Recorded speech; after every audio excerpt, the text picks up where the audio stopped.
Hello, my name's Dave, and welcome to the Points of Articulation, and today we're looking at another Star Wars Titanium series ship, the Hounds Tooth, which is, I believe it's Bossk ship, and Bossk is the lizard bounty hunter that you see in Empire Strikes Back.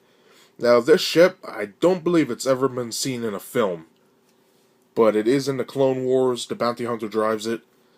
So, just like all the other reviews, we'll go over the paint, the mold, and measure it, maybe compare it to something, and then that'll be it. So let's get started.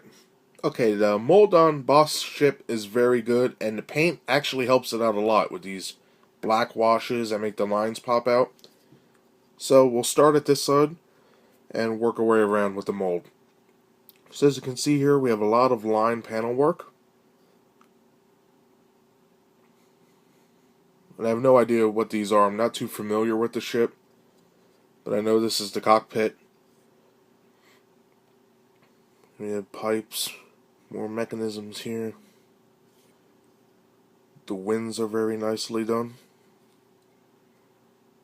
3 pipes there. More over here. A lot of components.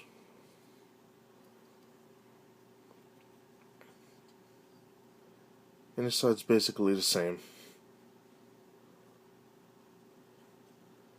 Underneath it's mostly flat. It's got a couple molded sections.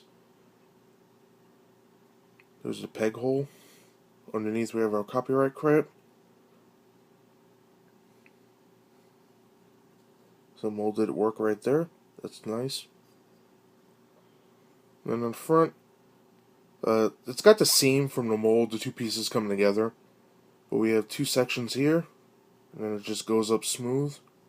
2 more sections, and then 2 circles over here. And then I guess this would be the bridge area. Then we have some molded spots here that are painted yellow. Actually, I don't think they are molded.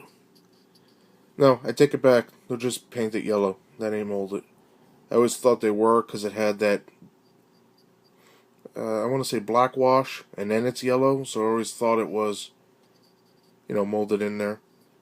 We have molded sections here. And then it just goes straight down. So that does it for the mold.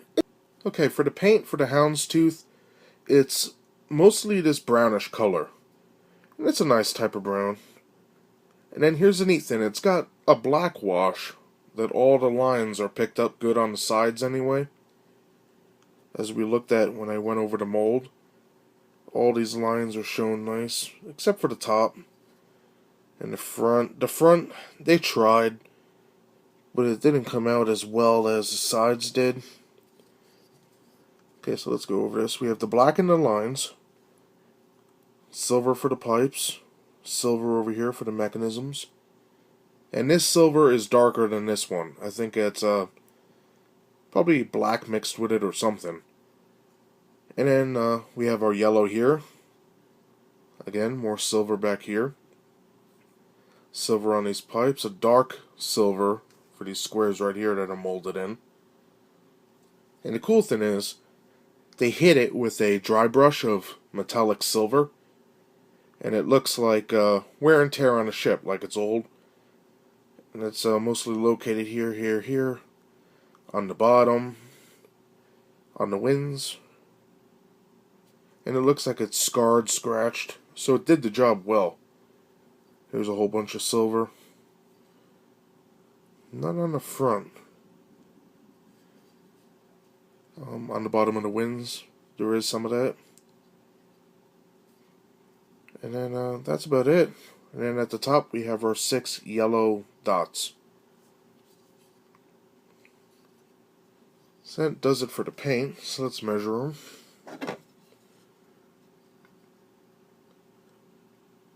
Okay, let's get this level here. It stands just about 3 inches, a little tiny bit over 3 inches. So it's a nice length. And just like all the ships, comes with a stand, put in the peg hole, bloop. And it stands pretty good. It doesn't tilt like the other ones do. This one's on there pretty good. Sometimes I'll put one on and it just tilts for some reason. I don't know. Now to compare it with a ship, go over one I'll be touching upon sooner or later. The original Millennium Falcon. And they go well together. You know, all these bounty hunters were looking for him anyway. So I figured it would be nice to show it all finally. And it's a nice model. You know, I'm not going to complain. It's unique. It's different. It's something we never had. I believe Micro Machines made one similar. And I wish I knew where I put it. It's in one of these boxes. And I'll whip that out one day. You know what? I'm going to go find it. Hold on. Give me 1 second. Okay, after hunting for like 2 minutes, I finally found it. And here's the Micro Machines version of the Hounds Tooth, which we'll look at in detail in another video. But besides these two ships, like, this is the only time I've ever seen this ship. At all. And if it wasn't for the titanium version, I would have no clue what the hell this is. And I'm so glad they made it. It's unique. It's something different. It pops on the shelf when you put it next to the other bounty hunter ships, and even any ships, really. And that does it, I guess. So thank you very much for joining me today. This is the Star Wars Titanium diecast Hounds Tooth. And I'll see you next time. Bye.